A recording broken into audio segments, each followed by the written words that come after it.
कहानी शुरू होती है और हम फिल्म के मेन कैरेक्टर अनीता नीडी को देखते हैं, जो कि एक पागल खाने के अंदर मौजूद होती है। नीडी का बिहेवियर बिल्कुल नॉर्मल नहीं होता, वो बहुत एग्रेसिव होती है। इसी पागल खाने की एक नर्स नीडी के पास आती है और उसे खाना खाने का कहती है, लेकिन जवाब में नीडी उस नर्स को मारना शुरू कर देती है और उसके मुंह पर स्पिट भी करती है, यानी कि उसके मुंह पर थूकती है और नीडी को सजा के तौर पर एक अंधेरे वाले ऊंचे कमरे में बंद कर दिया जाता है। यहाँ पर अनीता नीडी अपने पास्ट के बारे में सोच रही होती है, उसे अपनी पिछली तमाम लाइफ याद आती है। वो अपनी बेस्ट फ्रेंड जेनिफर के बारे में भी सोचती है। जेनिफर और नीडी बहुत अच्छे दोस्त होते हैं। अब कहानी पास्ट में चली जाती है और यहाँ पर हम एक गांव डेविल्स केटल को देखते हैं और ये दोनों इसी गांव से बिलोंग करती हैं। बेसिकली इस शहर का नाम एक झरने की वजह से पड़ा था। इस झरने का गिरने वाला तमाम पानी एक होल के अंदर चला जाया करता था और किसी को आज तक मालूम नहीं हुआ था कि इस होल में जाने वाला पानी आखिरकार जाता कहाँ है। इसी मकसद के लिए बहुत से साइंटिस्ट, रिसर्चर्स और कॉमन लोग भी इसको मालूम करने की कोशिश करते हैं, लेकिन सब नाकाम रहते हैं। अब हम अपनी मेन स्टोरी की तरफ वापस आ जाते हैं। जेनिफर अपने कॉलेज की बहुत मशहूर, खूबसूरत, पॉपुलर और नाइस लड़की मानी जाती है, जबकि दूसरी तरफ अनीता नीडी अपनी बेस्ट फ्रेंड से बिल्कुल अलग होती है। ये दोनों आपस में बेस्ट फ्रेंड तो हैं, लेकिन बाय नेचर या ट्रेड्स के मुताबिक ये दोनों एक दूसरे से बिल्कुल अलग हैं। जेनिफर तो बहुत फेमस है, लेकिन नीडी काफी शाय और बिल्कुल भी फेमस नहीं होता, ना ही जेनिफर की तरह खूबसूरत। नीडी का एक बॉयफ्रेंड भी होता है जिसका नाम चिप है, लेकिन नीडी अपने बॉयफ्रेंड से ज्यादा अपनी फ्रेंड जेनिफर को फोकियत देती है, जिसकी मिसाल ये है कि जब जेनिफर नीडी को कहती है कि रात को हम एक लोकल बार में चलेंगे, वहां पर एक बैंड परफॉर्म करने वाला है, हमें बहुत मजा आने वाला है, तो नीडी जेनिफर को वैल्यू देती है, ना कि अपने बॉयफ्रेंड को, और अब वो उस बार में चले जाते हैं। इस पार्टी में जेनिफर एक बैंड परफॉर्मर निकोलाई की तरफ अट्रैक्ट हो जाती है। वो उसे पसंद करने लगती है और वो उसे ड्रिंक की भी ऑफर कर। जब जेनिफर निकोलाई के लिए ड्रिंक लेने के लिए जाती है तो निकोलाई अपने किसी दोस्त से जेनिफर के मुतालिक कुछ बातें करता है, जिनको नीडी सुन लेती है और नीडी को उसकी की गई बातें बिल्कुल पसंद नहीं आती। नीडी ये बातें जेनिफर को बताती है, लेकिन जेनिफर उनको नजरअंदाज कर देती है और कहती है कि इग्नोर इट। अब बैंड की परफॉर्मेंस शुरू हो जाती है,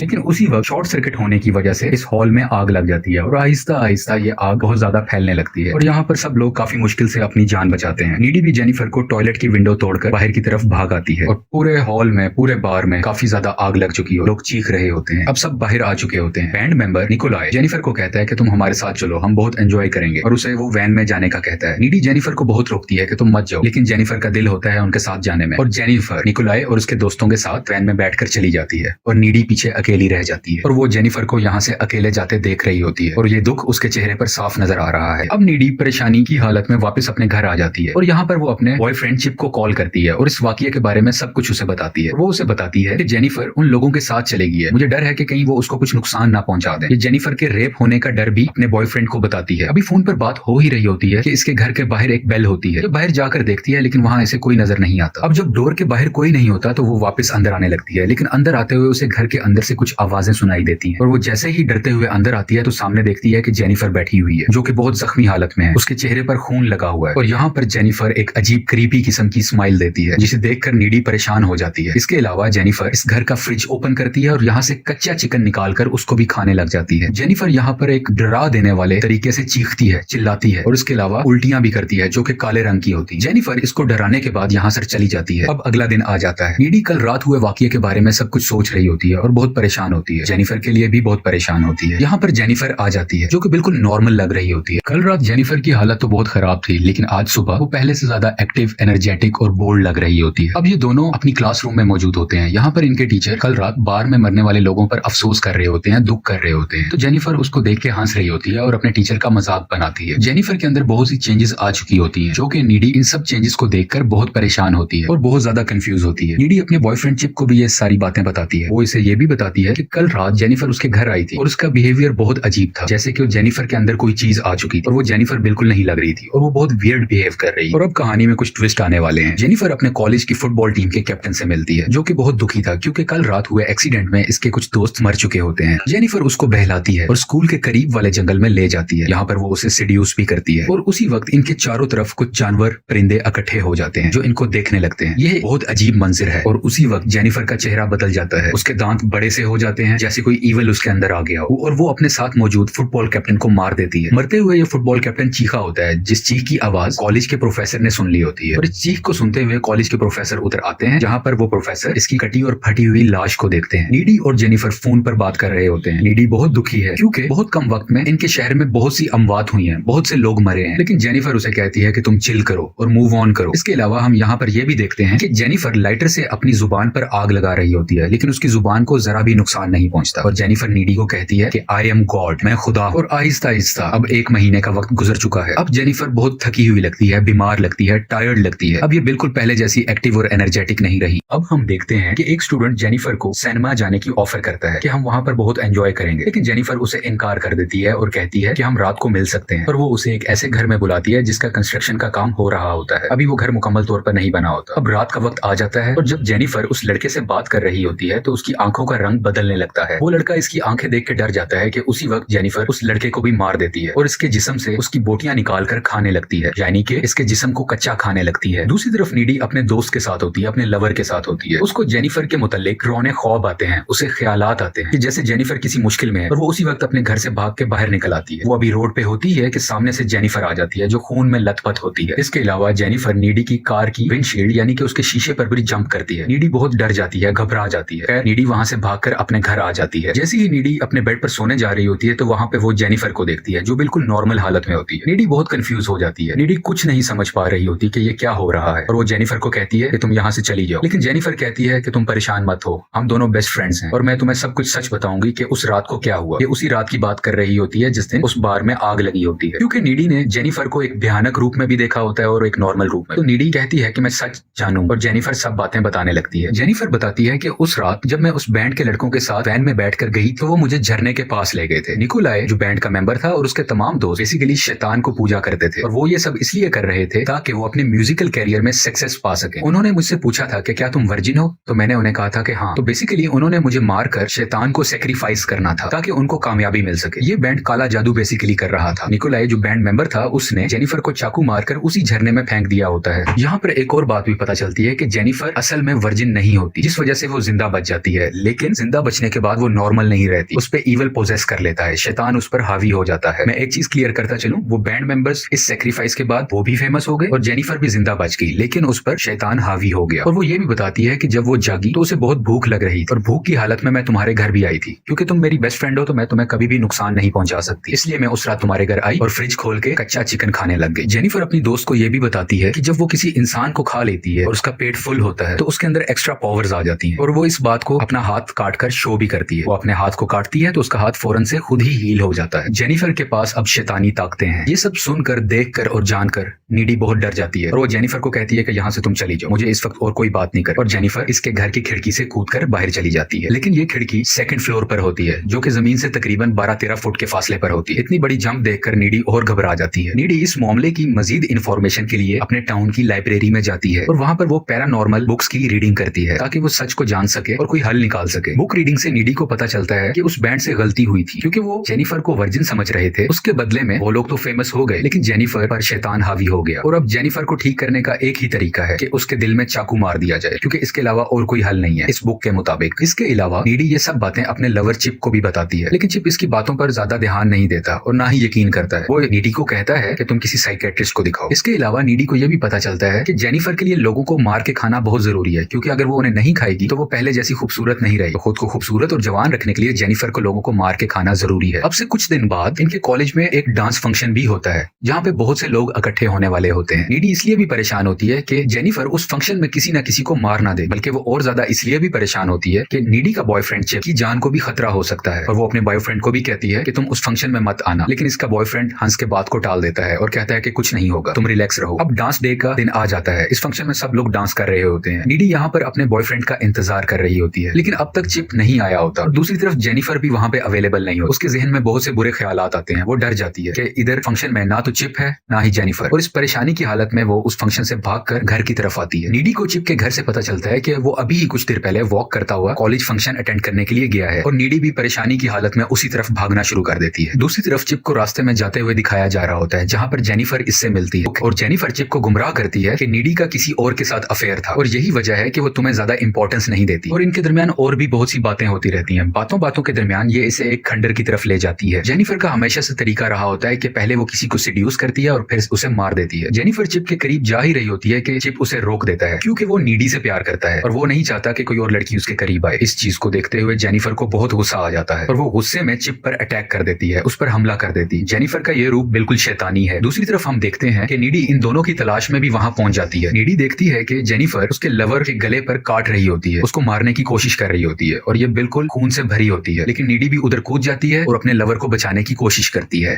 नीडी जेनिफर को धक्का देती है, उससे लड़ती है और उसके मुंह पर स्प्रे भी करती है ताकि वो दूर हो जाए। जेनिफर को यहाँ पर मजीद गुस्सा आ जाता है और वो गुस्से की हालत में कहती है कि वो सिर्फ लड़कों को नहीं मार बल्कि लड़कियों को भी मार सकती है। और उसी के बाद जेनिफर अपनी शैतानी ताकत की मदद से हवा में उड़ने लगती है। इन दोनों दोस्तों के दरमियान काफी बहस होती है और जैसे ही जेनिफर नीडी को मारने लगती है तो जख्मी हालत में पड़ा हुआ चिप एक रॉड की मदद से जेनिफर पर हमला करता है और वो रॉड उसके पेट में घुसा देता है, जिसकी वजह से जेनिफर बहुत घायल हो जाती है। जेनिफर बहुत थक चुकी होती है क्योंकि उसका बहुत ब्लड लॉस हो रहा होता है और वो वहां से चली जाती है। लेकिन नीडी यहीं पर अपने लवर के साथ मौजूद होती है जो उसकी आंखों के सामने मर रहा होता है और बिल आखिर मर जाता है। नीडी बहुत उदास होती है और गुस्से में भी वो हर हालत में जेनिफर से बदला लेने जाती है और इसी बदले के लिए वो जेनिफर के घर जाती है। जब नीडी जेनिफर के रूम में आती है तो इन दोनों के दरमियान फाइट शुरू हो जाती है और इसी फाइट के दरमियान जेनिफर नीडी के गर्दन पर काट भी लेती है। खैर लड़ाई होती रहती है और बिल आखिर नीडी जेनिफर के दिल के अंदर एक चाकू नुमा बड़ा सा ब्लेड डाल देती है, जिसकी वजह से उसका खून बहने लगता है क्योंकि नीडी ने पढ़ा होता है कि जेनिफर को मारने का एक ही इलाज है कि इसके दिल पर हमला किया जाए। और इसी लम्हे के बाद जेनिफर और उसका डेविल यानी कि उसका शैतान वहीं पर खत्म हो जाता है। लेकिन इन चीखों की आवाजें सुनकर जेनिफर की मॉम उसके कमरे में आती है और वो देखती है कि नीडी ने उनकी बेटी को जान से मार दिया होता है। और अब मूवी अपने इनिशियल सीन्स पे आ जाती है कि नीडी क्यों उस जेल में थी, क्यों उस पागल खाने में थी, क्योंकि इसने जेनिफर का कत्ल किया होता है। लेकिन अजीब बात हमें यह पता चलती है कि अब ये नीडी पहले वाली नीडी नहीं रही और उसकी वजह यह है कि जेनिफर ने नीडी को लड़ाई के दरमियान काटा होता है, जिसकी वजह से ये शैतानी ताकतें नीडी के अंदर भी आ जाती है। और हम यहाँ पर नीडी को हवा में उड़ता देखते हैं। यहाँ पर नीडी के पास भी अब सुपर नेचुरल पावर आ जाती है और इसी वजह से वो बहुत ज्यादा एग्रेसिव होती है, जबकि पहले नीडी ऐसी नेचर की नहीं थी। यहाँ पर ये इस काल कोठरी के अंदर बंद होती है, लेकिन नीडी अपनी शैतानी ताकतों का इस्तेमाल करते हुए यहाँ से उड़ जाती है और खिड़की से बाहर निकलकर बाहर चली जाती है, यानी कि इस जेल से भाग जाती है। जेल से भागकर ये उसी झरने के पास जाती है और इसे वही चाकू मिलता है जो निकोलाई ने जेनिफर को शैतानी ताकतें हासिल करने के लिए मारा होता है। नीडी उस चाकू को उठा लेती है और एक कार से लिफ्ट लेते हुए वहीं पर जाती है जहां पर वो बैंड होता है, जहां पर वो बैंड अपना कॉन्सर्ट कर रहा होता है। हम इस बैंड को भी देखते हैं जो अपना कॉन्सर्ट खत्म करने के बाद अपने रूम में बैठकर अयाशी कर रहे होते हैं, जैसे कि ड्रग्स इस्तेमाल करना। और उसी वक्त वहां पर कोई आता है और इन सब मेंबर्स को मार देता है बहुत ब्रूटल तरीके से। इस वक्त तक ये नहीं दिखाया जाता कि ये कत्ल किसने किया, इन म्यूजिकल बैंड मेंबर्स को किसने मारा। लेकिन आगे चल के हम देखते हैं कि सीसीटीवी फुटेज में इनके रूम से और कोई नहीं निकल रहा होता बल्कि नीडी ही आ रही होती है, यानी कि ये तमाम कत्ल नीडी ने किए होते हैं। और इसका मतलब बिल्कुल क्लियर है, नीडी ने उन म्यूजिकल बैंड वालों को मार दिया जो कि वो डिजर्व करते थे, क्योंकि उनकी वजह से ये सब कुछ हुआ था। उसका लवर मरा था, उसकी बेस्ट फ्रेंड मरी थी और भी बहुत से कत्ल हुए थे। और यहीं पे इस मूवी की एक्सप्लेनेशन खत्म हो जाती है। आपको पसंद आए तो लाइक और सब्सक्राइब करें। Thanks for watching.